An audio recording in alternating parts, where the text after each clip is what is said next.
Hi అండి, ఎలా ఉన్నారు అందరూ? బాగున్నారు అందరూ? వెల్కమ్ టు అన్నపూర్ణి టాక్స్ అండి. ఇప్పుడు విషయం ఏంటంటేనండి, ఇప్పుడు మేక మాంసం లేకుండానే కైమా కూర వండేస్తున్నానండి నేను. చూసేయండి మరి. ఇప్పుడు ఏం చేయాలంటేనండి, 4 పచ్చిమిరకాయలు 2 ఉల్లిపాయలు బాగా సన్నగా కట్ చేసి పెట్టుకోవాలండి. చూసారా వీడియోలోని ఎలాగా టకటగా కోసేస్తాను, అలాగా మీరు కూడా టకటక కోసేయండి. కోసేసి పక్కన పెట్టేసుకోండి, ఓకేనా? కూరగానే ఒకసారి వండుకొని తిన్నారంటే జీవితంలో మర్చిపోలేరండి. మరి అంత బాగుంటుంది, అంత టేస్టీగా ఉంటుంది. మరి ఇగో చూసారా, టమాటాలు తీసుకొని ఇలాగా వెనకాల కొంచెం కత్తిరించుకోండి. కత్తిరించుకున్న తర్వాత ఇలాగా గ్రేటర్ తీసుకొని దాని మీద బాగా తురిమేయండి. బాగా ఇలాగా తురిమేసుకొని, చూసారా వీడియోలో చూపిస్తున్నాను కదా, అలాగా మొత్తం కూడా తురిమేసుకొని చక్కగా పేస్ట్ లాగా చేసుకొని ఇలా పక్కన పెట్టుకోండి, ఓకేనా? చూసుకోరు కదా, ఇలా తురిమేసుకొని పక్కన పెట్టుకున్నాక ఇప్పుడు మిల్ మేకర్ గ్రాన్యూల్స్ తీసుకోవాలి. నేను చూపిస్తున్నాను చూసారా వీడియోలో, అలాంటిది తీసుకొని మీకు ఎంత సరిపోద్దో అంతా కూడా గిన్నెలో వేసుకోండి. నాకు సగం సరిపోద్ది, నేను సగం వేసుకున్నాను. ఇప్పుడు అది వేసుకున్న తర్వాత దీంట్లో బాగా నీళ్ళు పోసుకొని, ఈ వీడియోలో చూపించినట్టు నీళ్ళు పోసుకొని పక్కన పెట్టుకోండి, నానుతుంది, ఓకేనా? ఈలోపు మనం పొయ్యి మీద పెనం పెట్టేసుకొని దాంట్లో కొంచెం నూనె వేసేసుకోవాలి. సారీ ఫస్ట్ నూనె వేసుకోకూడదండి, పొయ్యిలు గిచ్చుకున్నాక నూనె వేసుకోవాలి. కొంచెం నూనె వద్దనే పడుతుంది, ఎక్కడ కాంప్రమైజ్ అవ్వకండి. మరి మీరు ఈ కూర తిన్నారంటే అలా అద్భుతంగా ఉంటుంది. మరి చూసారా, నూనె వేయడగానే చెక్క లవంగా యాలకులు వేసుకోవాలి. 2 ఆకులు కూడా వేసుకోవాలి, అందులో బిర్యానీ ఆకులు వేసుకుని కొంచెం ఫ్రై అవ్వాలండి. అది కొంచెం ఆ ఫ్లేవర్స్ అన్నీ ఆయిల్లోకి దిగేంత వరకు ఫ్రై చేసుకోండి. చక్కగా ఇలా ఫ్రై చేసుకున్న తర్వాత వెంటనే ఉల్లిపాయలు పచ్చిమిరకాయలు వేసేయండి. వీడియోలో చూపించినట్టు ఉల్లిపాయలు పచ్చిమిరకాయలు వేసేసి ప్రతి స్టెప్ను కూడా అలాగే ఫాలో అయిపోయారంటే కూర బాగా టేస్టీగా వస్తుంది, జీవితంలో మర్చిపోలేరు ఇంకా. దాని తర్వాత ఇలాగా బాగా కలిపేసుకోండి, బాగా ఫ్రై చేసుకోవాలి, ఎర్రగా వేపేసుకోవాలి.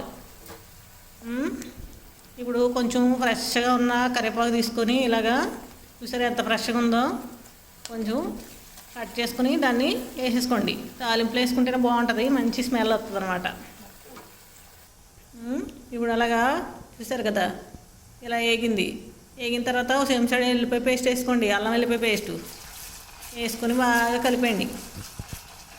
చూసారు కదా వీడియోలో చూసినట్టు బాగా కలుపుకొని బాగా ఫ్రై అవనివ్వాలి, పచ్చివాసన అంతా పోయేంత వరకు. కంగారు పడి పచ్చివాసన పోకుండా వేసారనుకోండి కూర అస్సలు బాగోదు. చాలా జాగ్రత్తగా ఉండాలండి, అల్లం వెల్లిపాయ పేస్ట్ బాగా వేగకపోతే ఈ కూర అస్సలు బాగోదు. చూసారు కదా, ఇప్పుడు ఏదైతే మనం మిల్ మేకర్ నానబెట్టుకున్నామో ఇది బాగా శుభ్రంగా 4-5 సార్లు శుభ్రంగా కడిగేసాను. ఇప్పుడు దీన్ని మంచిగా నీళ్ళన్నీ పిండేసుకుని మనం ఏగిన ఉల్లిపాయల్లో వేసేసుకోవాలి. చూసారు కదా, ఇలా గట్టిగా నీరేది లేకుండా బాగా పిండేసుకొని వేసేయండి. ఈ గ్యాప్లో మీరు ఏం చేస్తారంటే ఫస్ట్ లైక్ చేసుకొని అలాగే సబ్స్క్రైబ్ కూడా చేసుకొని అలాగే షేర్ కూడా చేయండి, కొంచెం మమ్మల్ని కూడా ఎంకరేజ్ చేయండి. మరి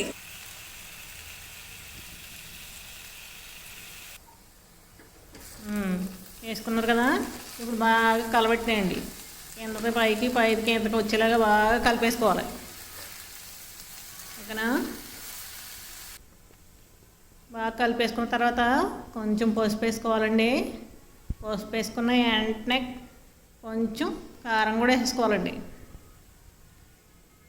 వెంటనే వేసేసుకోండి, మరి లేట్ చేయకండి. 2 చెంచాలు కారం వేసేసుకోండి, 1/2 చెంచా పసుపును. చూసారా, మరి వెంటనే మళ్ళీ ఉప్పు కూడా వేసేయండి. 1.5 చెంచా వేస్తున్నాను నేను పింక్ సాల్ట్ తీసుకున్నాను కాబట్టి కొంచెం సాల్ట్ ఎక్కువ పట్టుద్ది, మరి అందుకే అంత వేసాను. చూసుకోండి, మీరు చూసుకొని వేసుకోండి. మళ్ళీ నేను 2 సార్లు వేసాను కదా, మీరు కూడా 2 సార్లు వేసేసారు అనుకోండి, మరి ఉప్పు కాసం అయిపోద్ది, మళ్ళీ అన్నీ తిట్టుకుంటారు మీరు. సో ఇప్పుడు అన్నీ వేసుకున్నాక బాగా ఇలా కలిపేసుకోండి.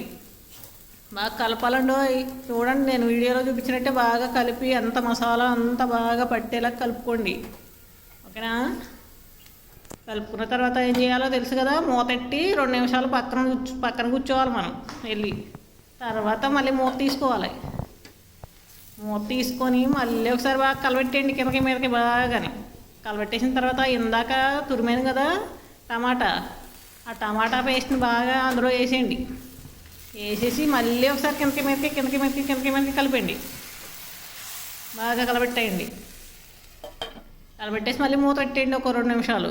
మళ్ళీ 2 నిమిషాలు మూత పెట్టేసిన తర్వాత మళ్ళీ ఒకసారి మూత తీసుకొని బాగా కలబెట్టుకోండి. చూసారు కదా, ఇలా కలిపేసుకోండి బాగా. కలుపుకున్న తర్వాత ఇప్పుడు ఏం చేయాలంటేనండి, కొంచెం జీలకర్ర పొడి యాడ్ చేస్తున్నానండి. మరి కొంచెం జీలకర్ర పొడి యాడ్ చేసుకున్నాక ఇదిగో ఇది మసాలా పొడి అనమాట, గరం మసాలా పొడి. నేను ఇదే వాడతాను, అదే వేస్తున్నాను. మీరు కూడా చూసుకోండి, కావాలంటే నచ్చితే తెచ్చుకోండి. అది కూడా ఒక 1/2 చెంచా వేసేసుకోవాలి. ఒక 1/2 చెంచా వేసేసుకొని మళ్ళీ కిందకి మీదకి కలబెట్టేయండి. బాగా బాగా కలిపేసుకొని కొంచెం వాటర్ వేసుకోవాలండి. ఒక గ్లాస్ వాటర్ వేసుకోవాలి. వాటర్ వేసుకొని మరీ ఎక్కువ నీళ్ళ పోయకండి. చూసుకోండి, వీడియోలో ఎలా పోతున్నానో ఎలా చేస్తున్నానో అలాగే చేసుకొని చూసుకొని మళ్ళీ నాకు మాట వచ్చేస్తుంది. సో బాగా నీళ్ళు పోసుకొని కలిపేసుకొని కొత్తిమీర వేసుకొని మూత పెట్టేయండి.